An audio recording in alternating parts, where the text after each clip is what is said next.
What's going on, people of Earth? You know, I like bread. Bread just doesn't like me. And I've had this conversation with you guys before. But I saw the simple bread recipe online today. And I said, you know what? A no-knead bread is what I want to try. So I'm going to try a no-knead bread, just kind of doing it my own way. And we're going to see how it works. If it works, it works. If it doesn't, well, then we just screwed it up. All right, guys, this is a simple recipe right here. You're going to start off with 3 cups of bread flour, and that's actually a combination of bread flour and some regular all-purpose flour there. We've got some Saf instant yeast. This is fast yeast right here, instant yeast. You've got 1.5 cups of warm water. Now, you don't want hot water. You want warm water because if you have hot water, it's going to deactivate the yeast. We're going to use, I said, a tablespoon of this right here. You got to have about a half of a tablespoon of salt. And then really you can stop right there as far as the ingredients are concerned. But I'm putting in some garlic powder, some mustard, some Italian seasoning, and some paprika as well. First of all, we're going to have to get our yeast to activate. So we're going to add in our water in our container right here. And that is warm water. That temperature is about 98 degrees. And I know because I checked it just a second ago. So it's probably 90. It was 100 degrees, but by the time I finish this, it'll be about 98. All right, now we're going to take 1 tablespoon of yeast here. And we're just going to sprinkle it along here. And we're going to let the yeast become active here. So you're going to let that sit for about 5 minutes, and you're going to see a reaction happen with it. All righty. Now this is what we want. We want it to be kind of a frothy looking, and that looks frothy to me. We still got a couple of pieces kind of floating around in there, so we're going to let it go just a couple more minutes here. And again, I haven't done this very much, guys, but I'm hoping this is what's right. All right, what I did, guys, I covered it up because I saw some other videos that covered it up, and now we're going to take a look at it here. And that's a frothy look to me. So we're going to add our other ingredients here. And again, the main thing that you need to put in there is the salt. We got the salt in there with the other spices here. We're going to add those in.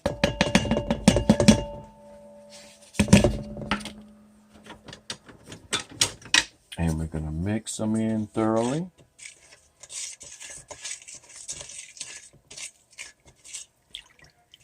And again, like, you can stop with just the salt, or you can add you some sugar. Sugar really activates yeast as I understand it, but now this instant yeast is kind of different. All right, now we're going to add our flour. And again, this is a no-knead bread here, guys, so you're not going to be doing a whole lot of the bouncing around with it. And it may look like you don't have that you need to add some more liquid to it, but just keep on mixing it thoroughly here. It smells good already, just with the spices that it has in there. And again, this is 3 cups of flour here.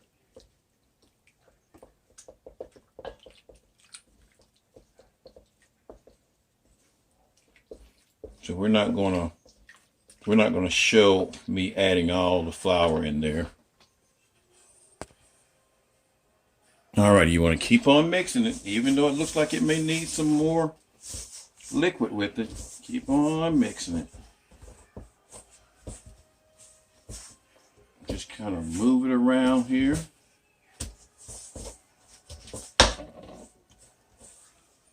Getting all the stuff off the sides here. And then we're going to let this rise. We're going to set it off for about an hour or so and let the yeast do its thing and let it rise.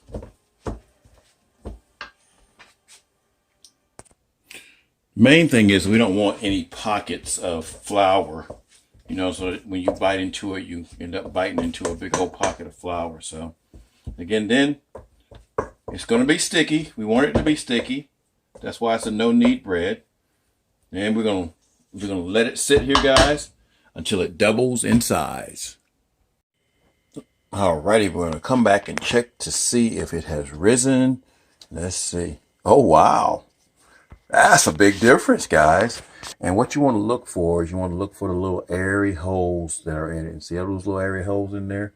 So that's kind of what we want. I just wonder, is this bowl right here gonna be too small? I may have to divide this in half right here because that may be too much.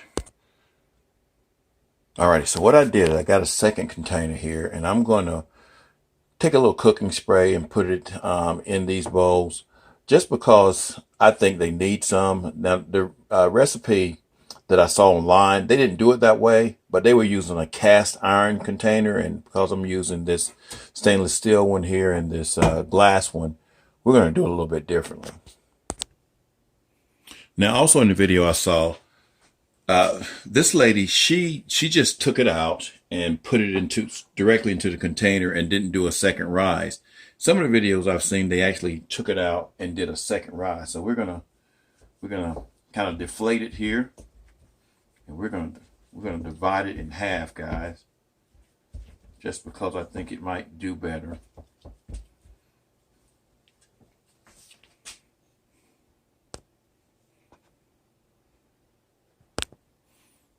All right, now once I put them in a separate pan and they kind of flatten out, they do look kind of flat there in that pan right there. So I think I might let them rise a little bit more. So I'm going to cover them up for a little while and going to see how they do once they rise, maybe for another 30 minutes or so. All righty. It did do a second rise, guys. To be honest with you, I didn't think it was going to do a second rise, and that's just been about 30 minutes. I did a little bit of research, and you don't really have to let it do a second rise, but they say the bread does come out a little bit more fluffier if you do let it do one. So I guess I could go for another one, but I'm going to go ahead and put these in the oven. We're going to put them in the oven for about 40 minutes. I'm going to come back and check on them at 30. All right, let's take a look at our bread here. There it is. As I drop the phone. All right, we're going to take that out. It's ready. Alrighty, I think I actually probably left it in there a little bit too long. We're going to let this cool down. They say you're not supposed to cut into them when they're warm like this. We're going to take them out of this container here and put them on a little warming rack, and we're going to see what this tastes like, but not tonight probably. Alrighty, there is the bread, guys. And again, I think it's overcooked. I could have done this in one container, and I think it would have puffed up a little bit better. We're going to let this cool off. And again, we're going to try it.